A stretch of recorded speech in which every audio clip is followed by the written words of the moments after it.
Ya, pemirsa, diduga akibat kebocoran tabung gas, sebuah kontrakan di Pasar Minggu, Jakarta Selatan, Jumat siang terbakar. Penghuni kontrakan adalah pasangan suami istri, tewas akibat terjebak di dalam rumah.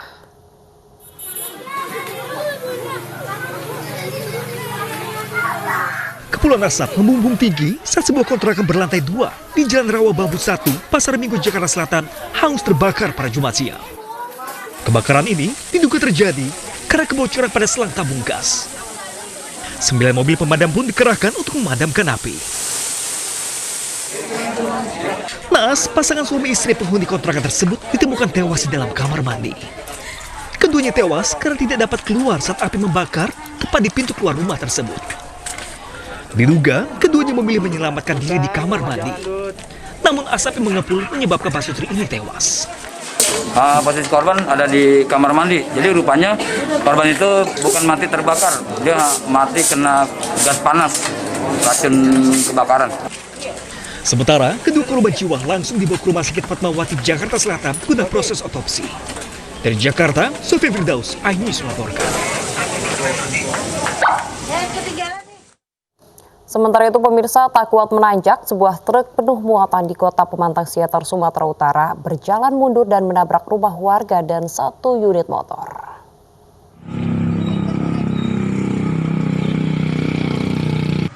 Rumah warga di Jalan Sibatu-Batu, Kota Pematang Siantar, Sumatera Utara rusak setelah ditabrak sebuah truk yang tiba-tiba berjalan mundur. Truk bermuatan material batu dan pasir berjalan mundur karena tak kuat melewati jalan tanjakan di lokasi kejadian. Truk juga menabrak seorang pengendara sepeda motor, namun pengendara bisa menghindar dan hanya luka ringan. Ada motor menurunkan nasi sini, nasi. Termasuk kan aku ya? Untuk data orang dari GPS itulah. Datang motor proyek itu 2, berhentilah situ. Terus siap nasi turun tinggi motor nasi, yang satu lewat, yang satu nggak tarik, itulah atrek. Oh, mundur ke belakang. Mundur ke belakang, itulah kebalik.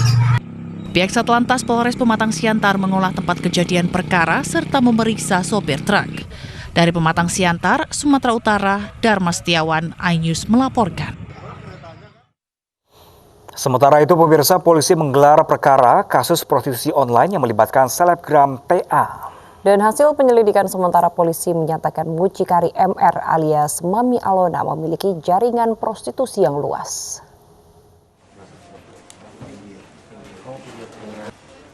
Petugas Polda Jawa Barat menggiring salah satu mucikari yang terlibat dalam kasus prostitusi online yang melibatkan artis selebgram TA. 3 mucikari ditangkap dalam kasus ini, yakni MR alias Mami Alona, JH, dan AH. JH dan AH ditangkap di Medan dan Bogor dengan tugas mencari pengguna jasa dari artis, pekerja atau wanita yang ditawarkan oleh MR alias Mami Alona. MR sebelumnya menawarkan jasa kencan melalui sebuah situs khusus dengan harga sesuai kesepakatan. Untuk artis TA, Mami Alona mematok harga sebesar Rp75 juta per sehari kencan. Baik Alona, JH maupun AH mendapatkan bagian sebanyak 10% dari nilai transaksi. Kita amankan satu lagi. Kita amankan satu lagi yang kita katakan sebagai mucikari. Nah, mucikari ini berinisial MR alias Alona. Jadi sekali lagi, mucikari yang kita amankan berinisial MR alias Alona. Alona diduga memiliki jaringan yang kuat dan luas, termasuk akses ke kalangan artis dan selebriti. Alona juga telah beraksi sejak tahun 2016, memanfaatkan jaringan situs dan media sosial untuk menawarkan jasa kencan. Kemarin, TA ditangkap petugas Direktorat Reserse Kriminal Khusus Polda Jawa Barat di sebuah hotel di Bandung. Saat ditangkap, selebgram yang juga seorang model ini bersama seorang pria yang diduga merupakan pemesan jasa layanan TA. TA diamankan bersama 3 mucikari dan suami salah seorang mucikari. Dari Bandung, Jawa Barat, kontributor iNews melaporkan. Pemirsa, sindikat penipuan yang melibatkan warga negara Nigeria dan WNI dibekuk polisi di apartemen kawasan Jakarta Utara. Ya, para pelaku menipu jutaan rupiah dengan mencatut bea cukai Bandara Soekarno-Hatta.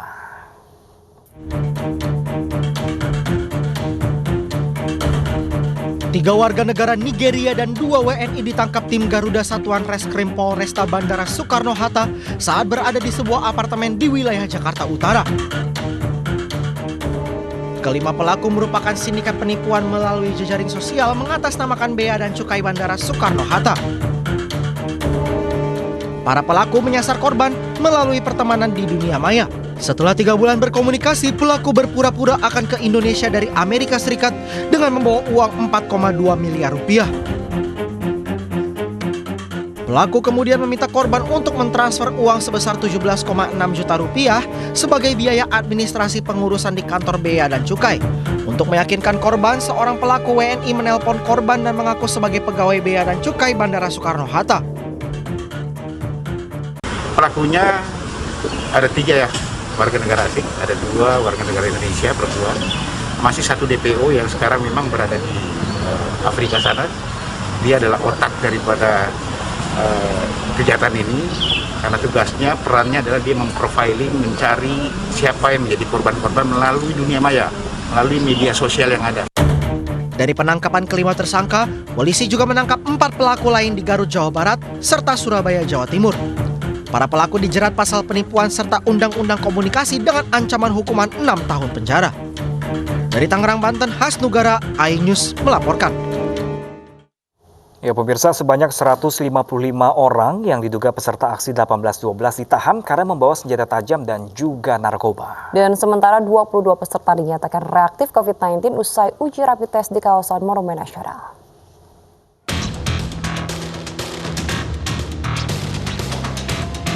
Bentrok mewarnai pembubaran massa yang mengikuti aksi 18.12 di kawasan Patung Kuda Jakarta Jumat siang. Polisi membubarkan aksi 18.12 karena tidak ada izin yang dikeluarkan untuk berkerumun di tengah pandemi COVID-19. Bahkan rapid test pun digelar di dekat pintu barat Monumen Nasional dan mencatat 22 peserta reaktif. Mereka pun dirujuk ke Wisma Atlet Kemayoran. Polisi juga menahan 155 orang yang diduga peserta aksi 18.12 karena kedapatan membawa narkotika hingga senjata tajam di daerah perbatasan menuju ibu kota. Sampai dengan saat sekarang ini ada 22 yang reaktif. Yang sekarang kita rujuk langsung ke Wisma Atlet. Nah, ini menandakan bisa jadi kerumunan, bisa jadi klaster di kerumunan ini. Dari 155 yang kita amankan, ada yang ditemukan membawa ganja ya, di daerah Depok. Ada juga yang ditemukan membawa senjata tajam. Bahkan ada anggota yang terluka pada saat pembubaran di depan kantor gubernur ya, dengan menggunakan samurai. Nah, ini semuanya menandakan bahwa memang apa yang sudah kita sampaikan, operasi kemanusiaan. Kemudian kalau tidak diindahkan lagi, kita akan laksanakan operasi penegakan hukum. Polisi pun mengamankan sebuah mobil yang dipakai untuk menyampaikan aspirasi massa. Polisi mendata 2 anggotanya terluka saat membubarkan massa di depan kantor Gubernur DKI Jakarta. Massa pun akhirnya membubarkan diri. Aparat gabungan TNI Polri pun melanjutkan operasi justisi di sejumlah akses ruas jalan menuju Jakarta untuk mencegah kerumunan massa. Dari Jakarta, tim liputan iNews melaporkan. Pemirsa, kita ke perkembangan kasus penembakan Laskar FPI. Penyidik Bareskrim Polri memeriksa saksi baru penembakan yang menewaskan 6 anggota Laskar FPI. Ya, saksi diperiksa adalah ahli pidana dan juga ahli balistik. 15 saksi baru penembakan yang menewaskan 6 anggota Laskar FPI hari ini diperiksa Bareskrim Polri di lokasi penembakan. Dari saksi yang diperiksa diantaranya adalah ahli pidana dan ahli balistik. Sebelumnya wartawan senior Edi Mulyadi diperiksa penyidik Bareskrim terkait video investigasi penembakan 6 anggota Laskar Front Pembela Islam di Tol Cikampek kilometer 50 Karawang, Jawa Barat. Sebelumnya video tersebut diunggah Edi melalui kanal media sosial miliknya.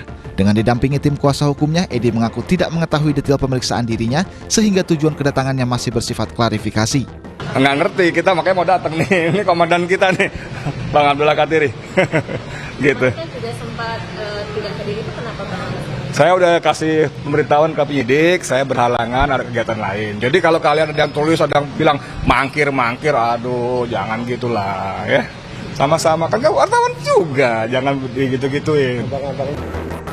Edi diperiksa polisi lantaran membuat dan mengunggah video yang direkam langsung dari TKP Tol Jakarta Cikampek kilometer 50. Dalam video tersebut, Edi mengaku dirinya mendapat keterangan dari saksi kunci terkait peristiwa baku tembak polisi dengan anggota Laskar FPI yang sedang mengawal Rizik Syihab.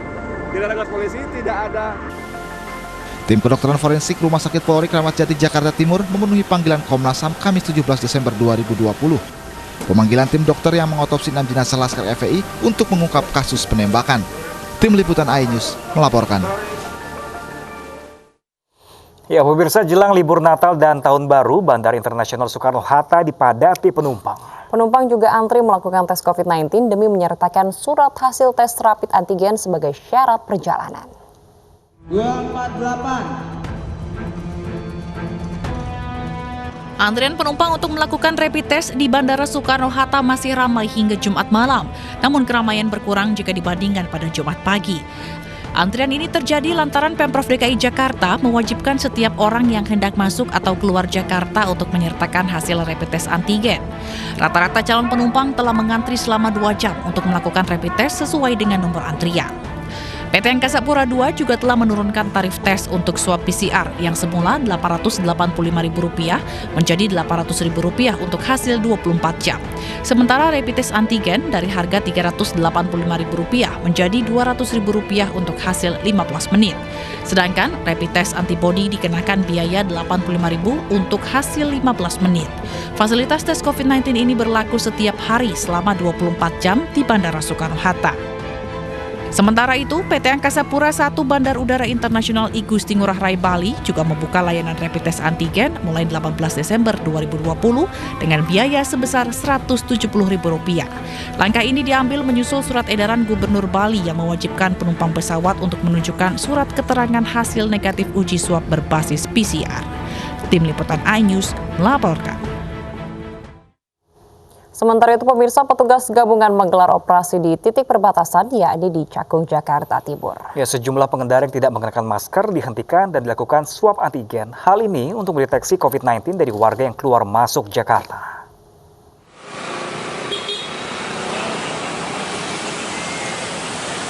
Petugas gabungan menghentikan sejumlah pengendara yang tidak mengenakan masker di titik perbatasan Jakarta Bekasi, tepatnya di Jalan Raya Bekasi Cakung, Jakarta Timur. Para pengendara langsung dilakukan tes rapid antigen oleh tim medis. Hal ini bertujuan untuk mendeteksi COVID-19 dari warga yang keluar masuk wilayah Jakarta. Selain di Cakung, operasi juga digelar di kawasan Pasar Rebo. Masing-masing tempat disediakan 500 alat swab antigen. Hal ini bertujuan untuk meminimalkan para warga yang masuk ke Jakarta yang diduga menjadi terpapar virus corona ya. Kemudian kita juga melaksanakan pemeriksaan 3T ya. Langsung di tempat sudah kita siapkan tenaga kesehatan dan alat-alat pemeriksaan. Rapid test antigen di perbatasan ini masih akan terus dilakukan. Dari Jakarta, Rio Manik, iNews melaporkan. Sementara itu, pemirsa, pemerintah telah menetapkan batas harga tertinggi untuk rapid antigen yang digelar di seluruh fasilitas kesehatan. Dan bagi yang menjual lebih mahal akan dijatuhi sanksi. Batasan tarif tertinggi rapid antigen swab untuk Pulau Jawa maksimal harganya Rp250.000, sementara di luar Pulau Jawa Rp275.000. Sementara aturan harga ini berlaku di seluruh fasilitas kesehatan, baik rumah sakit negeri ataupun swasta. Bahkan sanksi akan diberikan bagi fasilitas kesehatan yang melanggar harga batas tertinggi rapid antigen. Penetapan harga pun telah memperhitungkan jasa dari sumber daya manusia seperti dokter, biaya habis pakai hingga keuntungan wajar bagi penyedia layanan rapid antigen. menghitung biaya seefisien mungkin, seefektif mungkin, sehingga masyarakat benar-benar hanya membayar biaya yang diperuntukkan untuk pelaksanaan tes ini ditambah dengan biaya administrasi dan keuntungan yang relatif wajar dilakukan oleh sarana pemeriksa. Terkait dengan pertanyaan apakah masyarakat ini cukup membebani secara finansial, kami sampaikan bahwa ini tentu saja ada tambahan biaya untuk yang melakukan perjalanan dinas, tapi ini adalah suatu dalam rangka kita harus berpikir positif untuk sebagai pencegahan awal terkait dengan pandemi COVID yang sedang. Pemirsa, informasi tadi sekaligus mengakhiri jumpa kita dalam Ayus Pagi kali ini. Saya Pram Sejaya. Dan saya, Salsabila Syaira undur diri. Terima kasih atas kebersamaan Anda. Selamat beraktivitas, selamat pagi, dan sampai jumpa.